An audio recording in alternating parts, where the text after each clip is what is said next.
Kediniz şu anda sizi teselli ediyor olabilir. Ama çoğu zaman bunun farkına bile varmazsınız. Çünkü kediler duygularını yüksek sesle göstermez. Sessiz, ince ve çoğu zaman fark edilmeyen bir dilleri vardır. Ama merak etmeyin, bugün o dili çözüyoruz. Ve kedinizin aslında size nasıl destek olduğunu, nasıl moral verdiğini ve sizi nasıl izlediğini öğreniyorsunuz. Belki de yıllardır atladığınız küçük ama çok değerli işaretler var ve bu video onları görmenizi sağlayacak. Hazırsanız başlayalım. Kediler duygusuz değildir. Tam tersine duygulara karşı inanılmaz hassastırlar. Evet, köpekler kadar dışa vurmazlar ama bu hiçbir şey hissetmedikleri anlamına gelmez. Bazı araştırmalar, kedilerin özellikle sevdiği insanın ses tonundaki en ufak değişiklikleri bile algıladığını gösteriyor. Sizin enerjiniz, ritminiz, konuşma tarzınız, hepsi onlar için bir sinyal. Bir şey yolunda gitmediğinde ilk fark eden varlıklardan biri kediler olabilir. Mesela bir gün eve moralsiz gelirsiniz. Kimseye anlatmasanız bile kediniz bunu görür. Nasıl görür?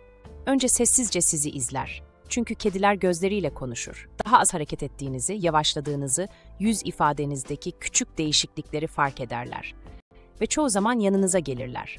Bazen sadece yakınınıza otururlar. Bazen ayaklarınıza hafifçe sürtünürler. Bazense hiç dokunmadan sizi takip ederler. Bu davranışların hepsi "ben buradayım" demenin sessiz yollarıdır. Birçok kişi, "kedim bugün daha yapışkan" der. Ama aslında kediniz yapışkan değil, sizi gözlüyor. Bir şeylerin yolunda olmadığını hissediyor ve yanında durarak size destek oluyor. Bunu bilinçli bir şekilde yaptığını söylemek zor ama hissettiğini söylemek çok doğru. Kediler duygusal enerjiyi okur.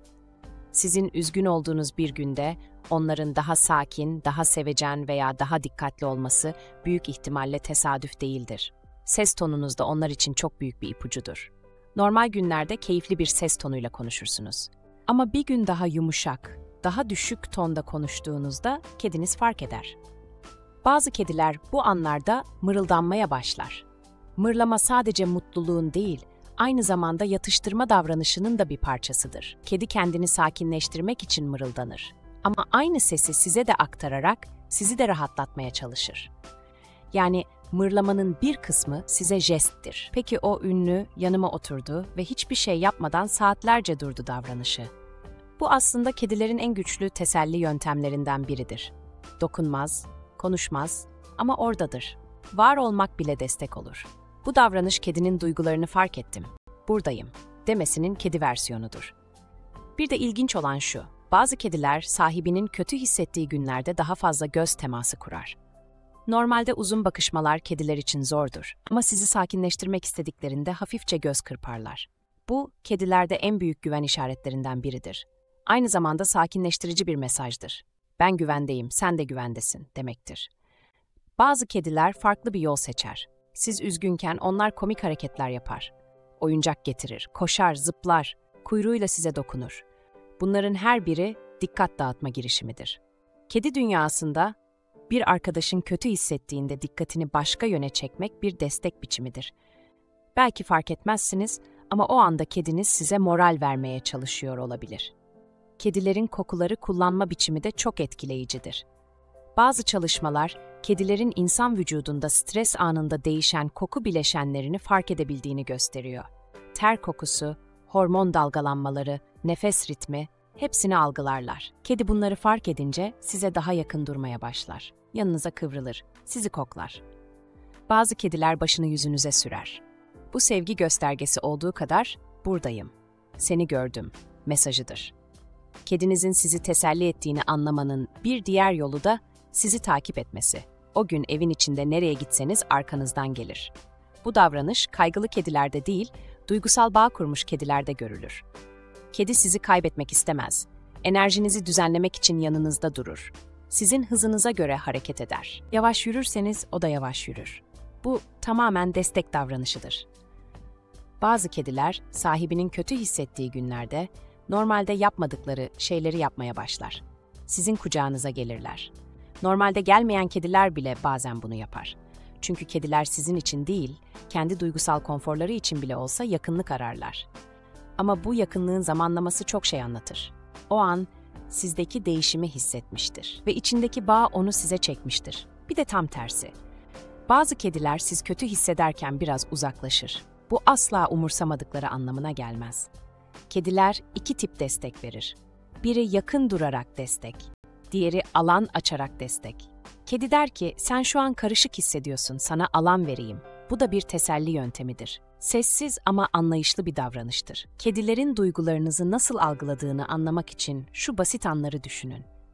Yatağa moralsiz girdiğiniz bir gece. Kediniz yanınıza gelir ve ayak kısmınıza kıvrılır. Sabaha kadar da oradan ayrılmaz. Bu tamamen koruma davranışıdır. Onlar size karşı hem sevgi hem gözetme içgüdüsü duyar. Siz zayıfken yanınızda durmak isterler. Birçok insan kedilerin bağımsız olduğunu düşündüğü için bu davranışları görmezden gelir. Ama kediler bağımsız olduğu kadar duyarlıdır da. Evdeki ruh halini ilk hisseden hayvanlar arasındadır. Ayrıca güçlü bir rutine sahip oldukları için sizdeki en küçük değişiklik bile onların dikkatini çeker. Daha önemlisi, kediler sizi seçer. Bir kedi size yakınlık gösteriyorsa, bu sadece fiziksel bir alışkanlık değildir. Duygusal bir karşılığı vardır. Size güveniyordur, sizi tanıyordur ve sizi gözlüyor demektir. Bu gözlem sayesinde kötü günlerinizi fark eder. Şimdi düşünün, evin içinde sessizce yanınıza gelen kediniz. Küçük bir patinin kolunuza hafifçe dokunuşu. Bir anda başlayan mırlaması. Sizinle aynı odaya yerleşmesi. Hepsi birer mesaj. Hepsi ben buradayım diyor. Yalnız değilsin diyor. Ve çoğu zaman farkında bile olmadan moralinizi yükseltiyor. Günlük hayatın stresinde bu işaretleri kaçırmak çok kolay. Ama bundan sonra kedinizin davranışlarına farklı bir gözle bakabilirsiniz. Çünkü artık biliyorsunuz, kediler sadece yanınızda yaşamaz. Sizi izler, sizi hisseder. Ve zamanı geldiğinde sessizce yanınıza gelir. Bu onların teselli etme biçimidir ve belki de kedilerin en büyüleyici yanlarından biri budur. Kedinize bir bakın. Belki şu an bile siz kötü bir gün geçirmeyin diye yakınınızda duruyordur. Onları anlamak, aranızdaki bağı daha da güçlendirir. Ve kedinizin aslında düşündüğünüzden çok daha ilgili olduğunu görürsünüz. Onların sessiz diliyle konuşmayı öğrendiğinizde bağınız bambaşka bir seviyeye çıkar. İzlediğiniz için teşekkürler. Yeni videolarda yeniden buluşmak üzere. Sevgiyle ve Pati ile kalın.